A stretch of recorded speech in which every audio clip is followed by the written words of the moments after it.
আপনার বাচ্চাকে কেমন করে সেক্সুয়াল হ্যারাসমেন্ট থেকে বাঁচানো যায় মাত্র 3 মিনিটে আমি আপনাকে সেটা ব্যাখ্যা করবো আর অনুরোধ করবো সবাইকে হাত জড়ো করে এই ভিডিওটা দেখবেন, মা বাবা আত্মীয় স্বজন সবাই, এবং প্লিজ দেশের স্বার্থে ভিডিওটা আপনার ওয়ালে শেয়ার করবেন, বন্ধুদের ইনবক্সে পাঠাবেন। আপনার যদি মনে হয় যে আপনার সন্তান ঘরের মধ্যে সবচেয়ে নিরাপদ, আমরা বাইরে অপরিচিত মানুষকে ভয় পাই, তাহলে আপনি একটা অন্যরকম জগতে আছেন। গ্লোবাল স্ট্যাটিস্টিক এবং সামাজিক গবেষণাগুলো বলছে তা শুনলে আপনার পায়ের তলা থেকে মাটি চলে যাবে ভাই।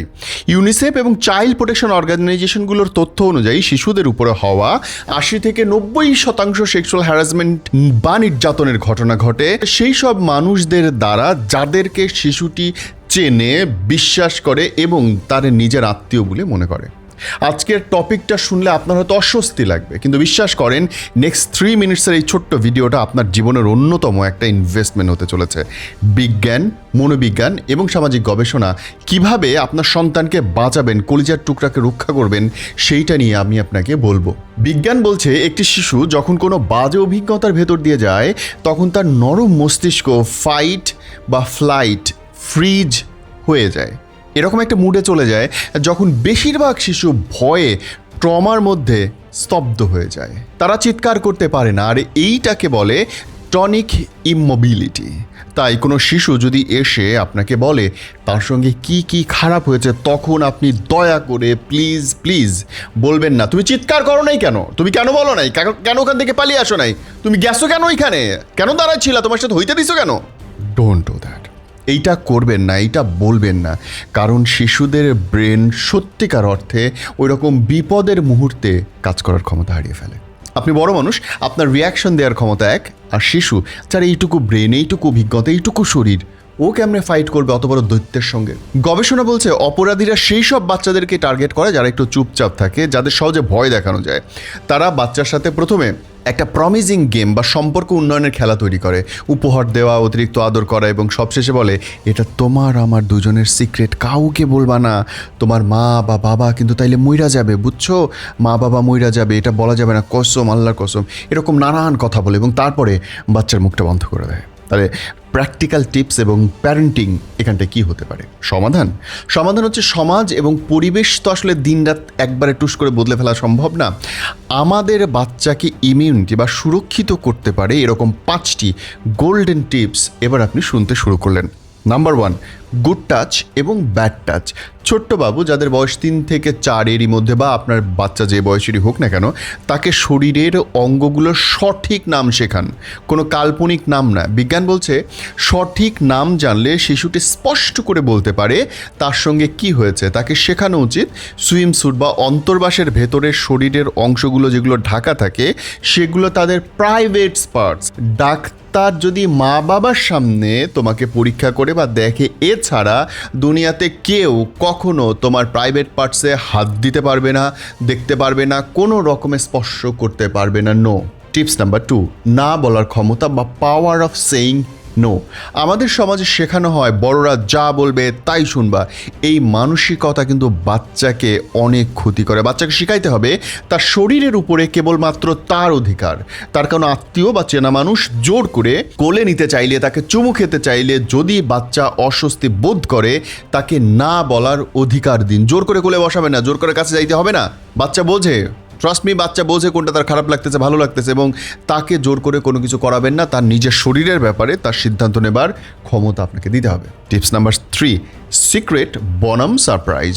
অপরাধীদের সবচেয়ে বড় অস্ত্র হলো সিক্রেট বা গোপন কথা। বাচ্চাকে পরিষ্কারভাবে বুঝতে দিতে হবে যে সংসারে কোনো খারাপ সিক্রেট কিছু হয় না। সারপ্রাইজ মানে হলো জানলে যা সবাই খুশি হবে, যেমন জন্মদিনের গিফট। আর সিক্রেট যদি এমন হয় যা বুকের ভেতরে ভয় তৈরি করে, তবে সেটা মা বাবাকে এসে তাৎক্ষণিকভাবে বলতে হবে।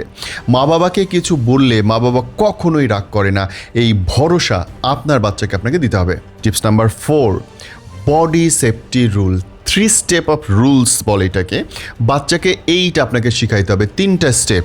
নাম্বার 1, কেউ যদি তোমার প্রাইভেট পার্টস দেখতে চায় বা নিজে হাত দেয়, সেক্ষেত্রে নো বলতে হবে, জোরে জোরে বলতে হবে নো।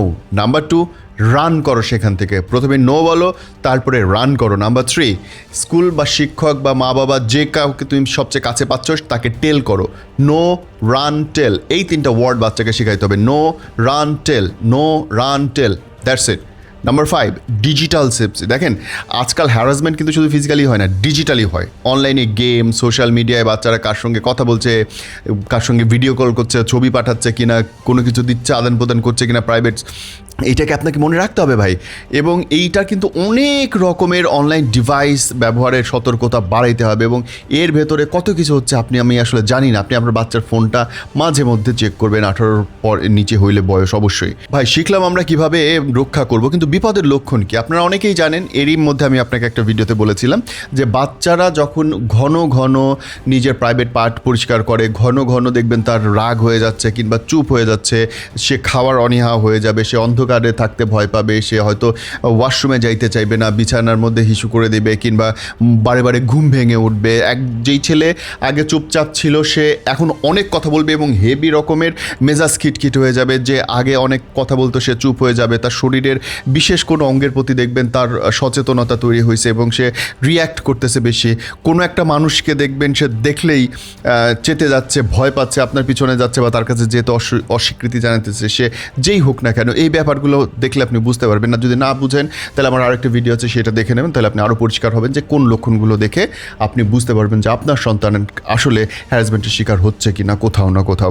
ভাই মনে রাখতে হবে, অপরাধীরা কিন্তু দানবের রূপে আসে না, সে আসে আপনার পাশে, আপনার পরিচয়ে ভদ্রবেশে, এবং সে ঠিক আপনার পাশে।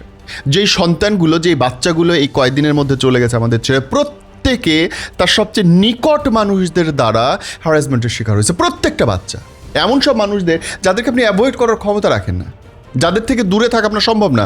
আপনি বনে জঙ্গলে গিয়ে একা একা থাকতে পারবেন না, আপনাকে শহরেই থাকতে হবে, আপনাকে গ্রামেই থাকতে হবে, যেখানেই থাকেন মানুষের মধ্যে থাকতে হবে।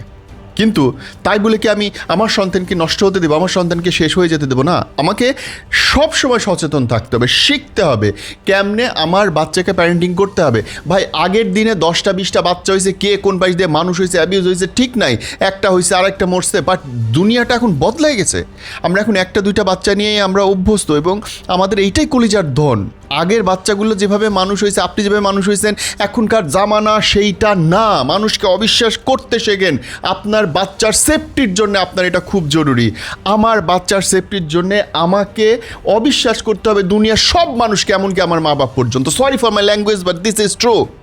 আপনারা যে কোনো গবেষণা পড়ে দেখেন, সবচেয়ে বেশি হ্যারাসমেন্টের শিকার হয় মামা, খালু, চাচা, দাদা, নানা, এদের কাছ থেকে। এবং এটা কোনোদিন বলতেও পারে না। আমার ছোট গিন্নি, আমার স্বামী, এইটা ওইটা অনেক কথা বলে, আমার ছোট বউ কত কিছু বলে না। Why? It should not man. এবং সেইখান থেকে শুরু হয় আসলে পরবর্তীতে তার সঙ্গে বাজে আচরণ। সো নেভার নেভার নেভার বাচ্চাকে শেখান। ভিডিওটা বুঝতে অসুবিধা হলে আবার দেখেন এবং আপনার বলে শেয়ার করে রাখেন। যেই পরিস্থিতিতে যাচ্ছে চাই না কোনো একটা সন্তান হারাক।